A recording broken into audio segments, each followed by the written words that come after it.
Boa noite, pessoal. Sejam bem-vindos a mais um vídeo aqui do canal. O vídeo de hoje, na verdade, é uma continuidade, e eu vou começar do zero, do dia 2 da live sobre transações tributárias, porque tivemos uma instabilidade e só ficaram 13 minutos salvos lá na live.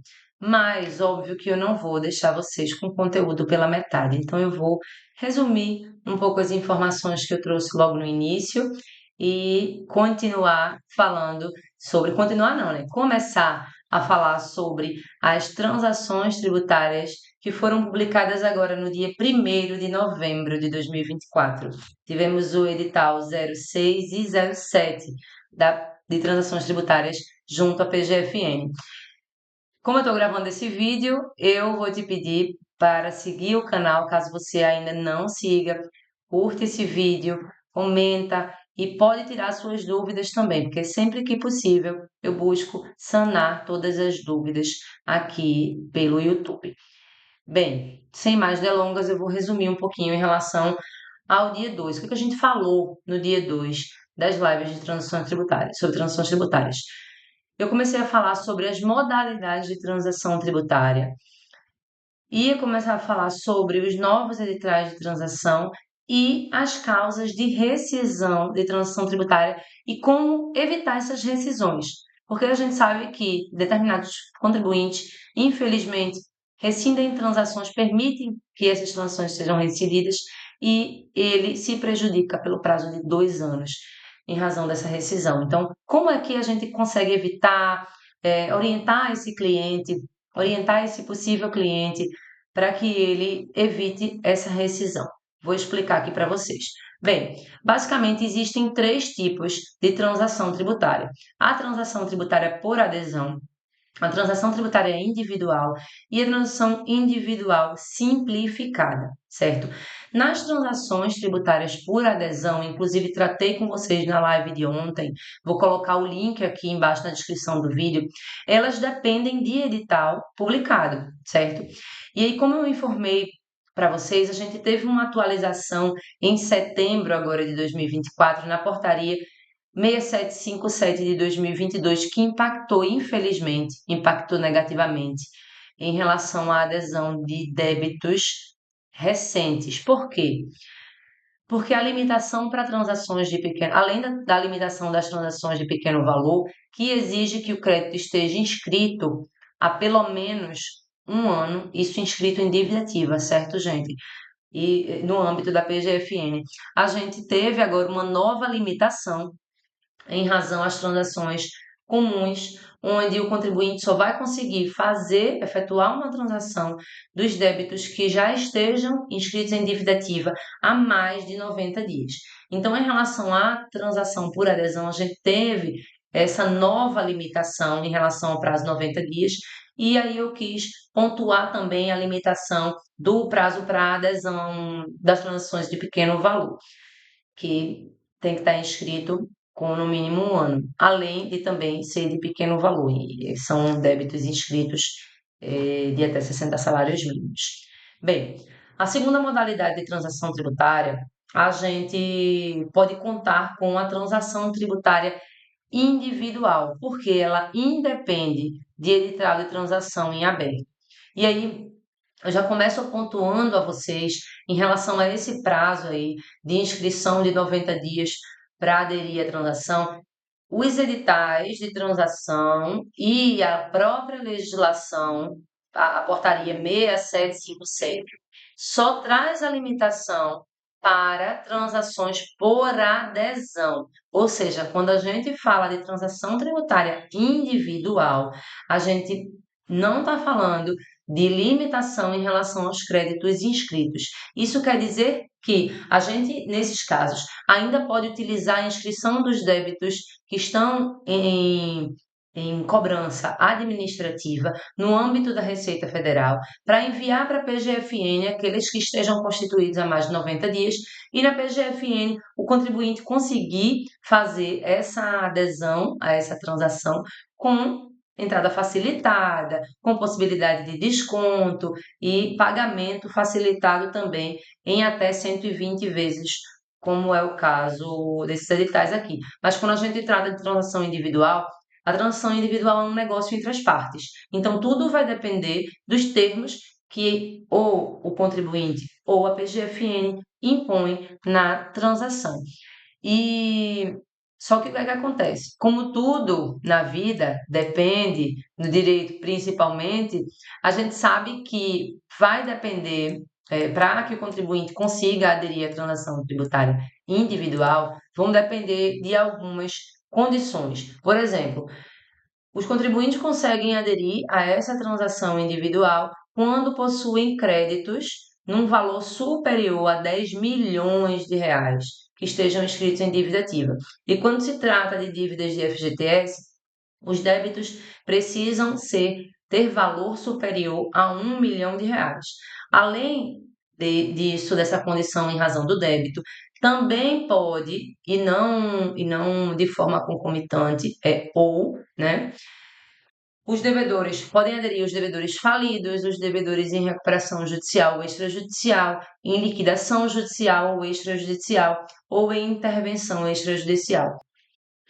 Além desses devedores falidos e além de necessitar da inscrição, né, de valor superior, a gente tem a possibilidade, valor superior a 10 milhões, a gente tem a possibilidade também de oferecer esse tipo de transação para autarquias, fundações, empresas públicas, entes públicos em geral, e para empresas que estejam com débitos suspensos por decisão judicial, no valor de até 1 milhão de débito, a partir de 1 milhão de 1 milhão de reais, e para débitos do FGTS, 100 mil reais, certo? Isso em relação aos débitos suspensos por decisão judicial, porque basicamente para aderir à transação tributária individual, é necessário ser um grande devedor, né? Ou ser uma grande empresa, ou ser um devedor falido com uma situação muito especial, né? Para a transação individual simplificada, é que a gente tem uma flexibilização aí em relação aos valores. Por quê?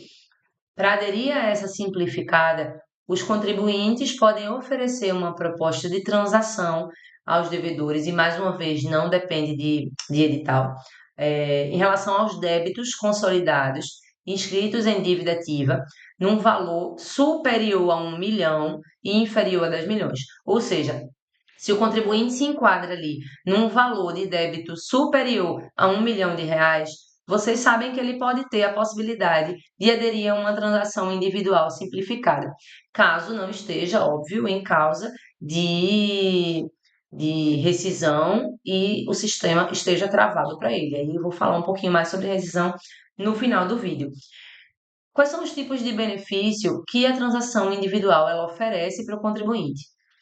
Desconto para os débitos considerados de difícil recuperação ou irrecuperáveis, ou seja, aqueles créditos classificados como C ou D, né? Isso aí quem já trabalha com transação está bem familiarizado com isso, porque a gente só consegue aderir, muitas vezes a gente só consegue aderir a transações com a capacidade de pagamento C ou D, né? Que são débitos considerados pela PGFN de difícil recuperação ou irrecuperáveis. Além disso, um benefício da transação individual, tanto simplificada como a comum, é a utilização de prejuízo fiscal da base de cálculo negativa da contribuição social sobre o lucro líquido, né? Então, prejuízo fiscal e da base de cálculo da CSLL.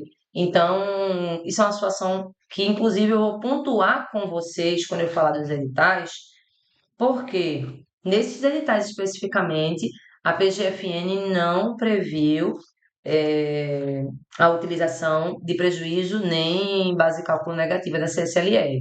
A gente teve isso no edital passado, mas agora não é mais possível nesses editais daqui, tá? Além disso, e também os contribuintes que conseguem utilizar o prejuízo e a base de cálculo negativa são contribuintes classificados como C ou D na sua capacidade de pagamento. Além disso, a gente consegue parcelamento facilitado, porque dá para solicitar um parcelamento em até 120 meses quando não se trata de um débito previdenciário, em razão da cláusula constitucional, onde os débitos previdenciários eles precisam ser parcelados em até 60 meses. Além disso, o contribuinte consegue um diferimento ou uma moratória para iniciar o pagamento desses débitos ressalvados os do FGTS. Além disso, uma flexibilização em relação à liberação de garantias ou aceitação ou substituição, estejam elas em execução fiscal ou não, e flexibilização também em relação à constrição de bens, porque muitas vezes a empresa possui uma execução fiscal onde tem uma constrição de bem, uma penhora gravada sobre a própria sede da empresa. E isso pode prejudicar demais as atividades da empresa, né? Além disso, a empresa consegue também quitar, né, ou amortizar os débitos nas transações individuais com precatórios, tanto próprios quanto de terceiros. E aí, fechando essas possibilidades de transação, e antes de falar com vocês sobre as possibilidades de rescisão, eu vou tratar um pouco sobre as modalidades de transação vigentes aqui nesses editais 06 e 07. Eu tô só tomar uma água aqui.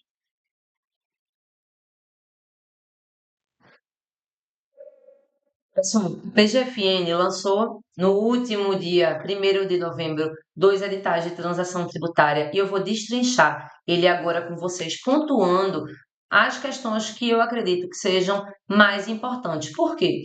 Porque eu sei que nesses vídeos sobre transação tributária, muitos profissionais iniciantes assistem.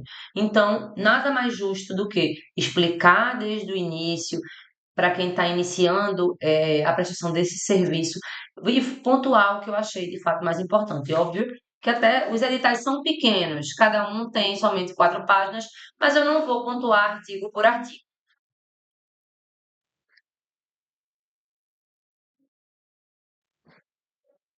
Vou começar comentando com vocês em relação ao edital 06 de 2024. Os editais eles vieram bem parecidos, certo, pessoal?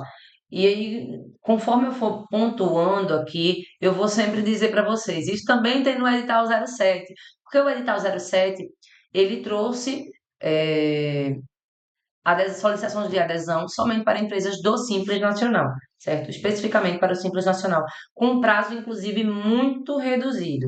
Mas vamos falar primeiro sobre o edital 06/2024. O edital 06 trouxe logo de cara que eu quero pontuar com vocês no seu artigo 2º, informando que são elegíveis as transações de que trata esse edital os créditos inscritos em dívida ativa da União, mesmo em fase de execução ajuizada ou objeto de parcelamento anterior rescindido, com exigibilidade suspensa ou não, cujo valor consolidado a ser objeto da negociação seja igual ou inferior a 45 milhões.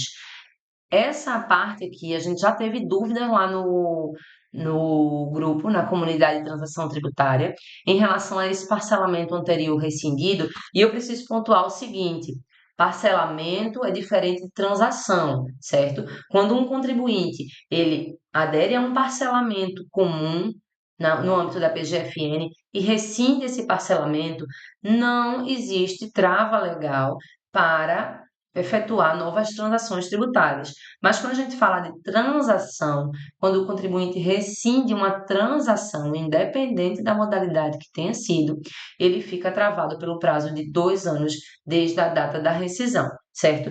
Então, esse aqui, esse objeto de parcelamento anterior rescindido, que o artigo 2 cita, deixou muita gente em dúvida em relação às transações, mas se trata de fato de parcelamento, ou seja, num parcelamento anterior rescindido, o contribuinte consegue de fato efetuar qualquer tipo de transação que estiver disponível para ele, tá? Sem nenhuma trava.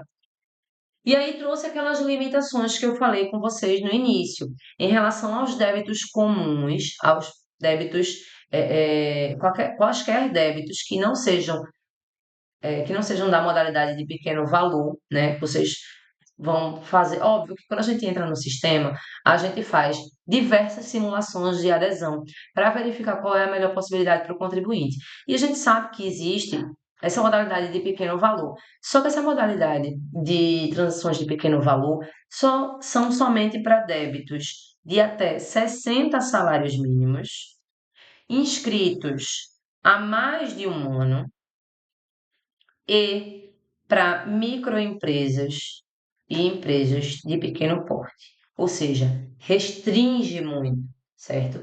Então, se porventura o contribuinte que você estiver avaliando, que você estiver analisando, não tiver possibilidade de aderir a uma transação de pequeno valor, saiba que podem existir novas possibilidades de adesão conforme a capacidade de pagamento. Ou não, porque na live de ontem a gente também viu que existem algumas situações em que a transação independe da capacidade de pagamento. Para adesão a essas transações tributárias previstas no edital 06, vão de agora dia 1º, mas aí a gente sabe que é só no plano das ideias, porque o sistema do ECAC e do Regularize, eles estão instáveis desde segunda do dia 4 de novembro. Ou seja, a gente ainda não consegue simular quando entra pelo sistema através de uma procuração, só quando entra diretamente pelo Regularize. Mas aí o prazo desse edital vai até o dia 31 de janeiro, então tem bastante tempo aí para os contribuintes aderirem a essa transação. E falando sobre as modalidades, que aí eu considero mais importante pontuar aqui com vocês, porque o restante dos artigos falam sobre obrigações e tudo, sobre a adesão à transação de acordo com a capacidade de pagamento, eles trouxeram um desconto que normalmente não trazem, trouxeram um desconto de até 100% nos juros, multa e encargos legais. Entrada em 6 meses e o restante em 114, ou seja, totalizando 120 meses. Já para situações específicas, pessoa natural, microempresa, empresa de pequeno porte, Santa Casa de Misericórdia, instituições de ensino, mesmo conforme a capacidade de pagamento, essas empresas vão ter direito a 100% de redução, de até 100% de redução dos juros, multa e encargos legais, porém, vão poder parcelar a entrada em até 12 meses e as prestações em até 133, totalizando 145 meses para essas situações específicas. Além dessa modalidade, conforme a capacidade de pagamento, a gente tem algumas situações que não precisam utilizar a capacidade de pagamento para fins de transação. São elas, por exemplo, contribuintes que estejam com débitos inscritos há mais de 15 anos, contribuintes que estejam com exigibilidade suspensa em decisão judicial e débitos de titularidade de devedores falidos em liquidação judicial ou extrajudicial ou de titularidade de sujeito passivo com uma situação cadastral no CNPJ específica, que é o caso dos devedores que estão baixados por inaptidão, por inexistência de fato, por omissão quanto mais, ou que estejam inaptos ou suspensos também por diversos motivos. Nessas situações especiais, o contribuinte consegue aderir a transações tributárias sem análise de capacidade de pagamento, tá? E aí eu expliquei para vocês, inclusive, na live do dia 4, no dia 1, dei uma grande dica em relação a isso, em relação à atualização de base cadastral do CNPJ, para que o contribuinte consiga fazer essa adesão sem observar a capacidade de pagamento. E como terceira transação, o edital 06 trouxe aqui a transação de pequeno valor, como eu mencionei a vocês, e tem a limitação de transacionar débitos de até 60 salários mínimos. E quando a gente fala de 60 salários mínimos, você não é selecionando todas as inscrições, é cada inscrição. Por exemplo, se tiver uma inscrição que superar 60 salários mínimos, essa inscrição, mesmo que seja uma só, ela não consegue entrar na adesão. Existem empresas, existem contribuintes que possuem inscrições com mais de 200 mil inscrito numa inscrição só, então fica muito difícil entrar nessa transação de pequeno valor. Inclusive, uma pessoa física que eu estou trabalhando na situação dela aqui no escritório, ela possui um valor nesse montante e, infelizmente, está só em uma inscrição. A gente não tem como alterar esse cenário por enquanto. Quem sabe a gente descubra como alterar. Mas, em relação às transações de pequeno valor, eles trazem, como sempre, basicamente um desconto de até 50% do valor do débito. E quarta modalidade de transação que o edital 06 trouxe foi a transação para inscrições garantidas por seguro garantia ou carta fiança. Só que assim, essa transação, ela veio sem possibilidade de desconto. Ela simplesmente serve para que o contribuinte ele resgate essa garantia que foi dada ou essa carta fiança que foi dada como uma forma de resgatar e pagar os débitos que estejam em dívida ativa. Eu não considero de fato um benefício para o contribuinte em geral, mas, mas existe a previsão aqui no edital 0.6. E a última coisa que eu quero pontuar com vocês, que os dois editais trouxeram, é que nas modalidades de transação por edital aqui, nesses dois, não contemplam o uso de créditos decorrentes de prejuízo fiscal e de base de cálculo negativa da CSLL. Nessas situações, a gente só vai conseguir utilizar o prejuízo fiscal e base de cálculo negativa para as transações tributárias individuais, como eu mencionei para vocês no início, tá? E em relação ao edital 07, além do que eu falei aqui para vocês, o que é que teve de diferente? Principalmente o prazo. O prazo para adesão das empresas do Simples Nacional, que são através do edital 07, compõe, né, não só empresas do Simples Nacional, mas MEIs, microempresas e empresas de pequeno porte, dentro do âmbito da Lei Complementar 123 de 2006. Esse edital ele só vai até o dia 29 de novembro, ou seja, essas empresas do Simples Nacional que quiserem aderir a esse edital, só tem até o dia 29 de novembro para adesão, certo? Eles citam aqui a possibilidade de grupo econômico, de reconhecimento de grupo econômico, e esse reconhecimento ele tem que ser feito direto pelo Regularize. É um procedimento muito simples, não precisa que o grupo econômico tenha sido reconhecido de forma judicial ou extrajudicial. Se o contribuinte ele quiser que informar essa composição de grupo econômico de uma empresa e outra através desse requerimento, ele vai poder fazer, tá? E o que é que ele trouxe mais de novidade? Os valores a título de adesão nesse edital 07, que trata sobre o Simples Nacional, eles têm um limite de valor consolidado para negociação igual ou inferior a 20 salários mínimos. Restringiu bastante para os contribuintes do Simples Nacional, porque assim, quando se trata de contribuintes que têm um faturamento mensal aí de 200 mil, essa realidade aqui não vai se enquadrar. Mas aí, óbvio que ela conseguiria aderir, dependendo da capacidade de pagamento, né? Se for uma empresa ativa, poderia aderir ao edital 06, tá? Em relação a essas modalidades, elas também trouxeram descontos de até 100%, tá? Trouxeram também a modalidade de pequeno valor, com desconto de até 100% sobre o valor do débito.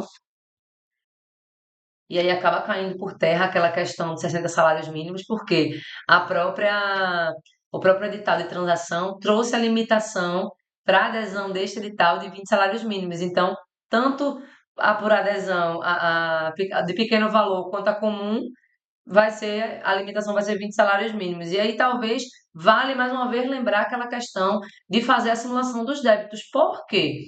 Porque quando a gente fala de uma transação de pequeno valor, a gente tem um desconto sobre o total consolidado. Quando a gente trata de uma modalidade comum em relação à capacidade de uma capacidade de pagamento, a gente tem um desconto sobre o valor dos juros, multa e encargos legais. Então, talvez uma modalidade de pequeno valor, numa modalidade de pequeno valor, o contribuinte obtenha maiores descontos, tá?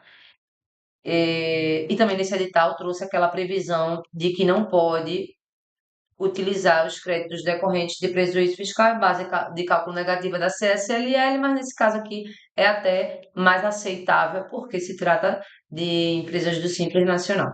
Vamos tratar um pouquinho agora sobre a rescisão de transação tributária e como evitar que isso ocorra com o seu cliente ou o seu futuro cliente.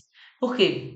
Deixar uma transação tributária rescindir pode dar muito trabalho para o contribuinte que deseja voltar à regularidade fiscal. Isso porque a Portaria 6757 de 2022 da PGFN, ela dispõe algumas condutas que implicam a rescisão de transação. As principais condutas que eu menciono aqui para vocês são constatação de algum ato tendente a esvaziamento patrimonial desse contribuinte, como forma de fraudar a transação. E o edital 06, inclusive, trouxe que essa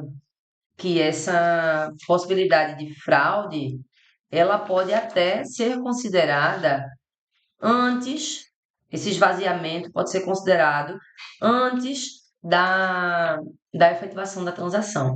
Então, o contribuinte, de fato, precisa ficar bem atento em relação a isso. Outra causa principal de rescisão é a decretação de falência ou extinção. Mas aqui existe uma situação específica quando o contribuinte vai conseguir demonstrar para a PGFN essa condição e talvez, quem sabe, negociar de forma individual.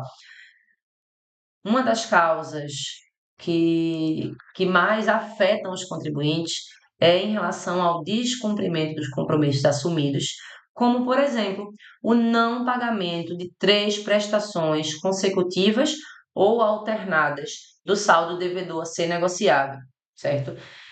Em relação a essa última causa, é sem dúvidas a mais comum. A que mais surge aqui no escritório é rescisão de transação em relação ao não pagamento. E o que é que acontece? Todas essas causas de rescisão, elas impedem que o contribuinte consiga aderir a novas transações com desconto pelo prazo de 2 anos. Então, aquele contribuinte ele fica totalmente barrado de aderir a transações com benefícios, né, de desconto ou parcelamento facilitado pelo prazo de 2 anos a contar da rescisão dessa transação. E aí, se a empresa fica impedida de transacionar com a PGFN, ela só tem duas soluções: parcelamento comum, sem benefício algum e em até 60 meses. Também tem que dar entrada, mas a entrada da PGFN é um pouco menor do que a entrada da Receita Federal. E, além disso, tem possibilidade de entrar com um negócio jurídico processual, também sem possibilidade de desconto. Então, qual é a orientação que eu dou para vocês, para a gente finalizar esse vídeo aqui? E, inclusive, que eu dou essa orientação para todos os meus clientes, tá? Eu considero bastante importante, muita gente não se atenta, consiste em orientar o contribuinte para que, caso ele não consiga manter essa transação que foi efetivada, peça para o profissional tributarista, para o contador, ou ele mesmo solicite o cancelamento dessa transação realizada, para justamente evitar essa trava de 2 anos para aderir a novas transações. Quando o contribuinte ele desiste, né, ele cancela a transação, não incide a cláusula de rescisão e trava do sistema em relação às novas possibilidades de adesão à transação tributária.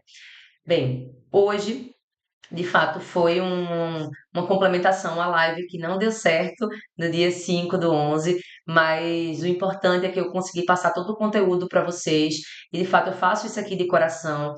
Eu quero que cada vez mais pessoas trabalhem na área para a gente conseguir conversar, para a gente conseguir discutir, para a gente trazer assuntos novos e novas possibilidades para transacionar com os contribuintes, porque os profissionais sempre buscam compartilhar suas experiências, inclusive lá no grupo Comunidade de Transação Tributária, a gente comenta muito sobre as experiências um do outro, a gente compartilha bastante informações.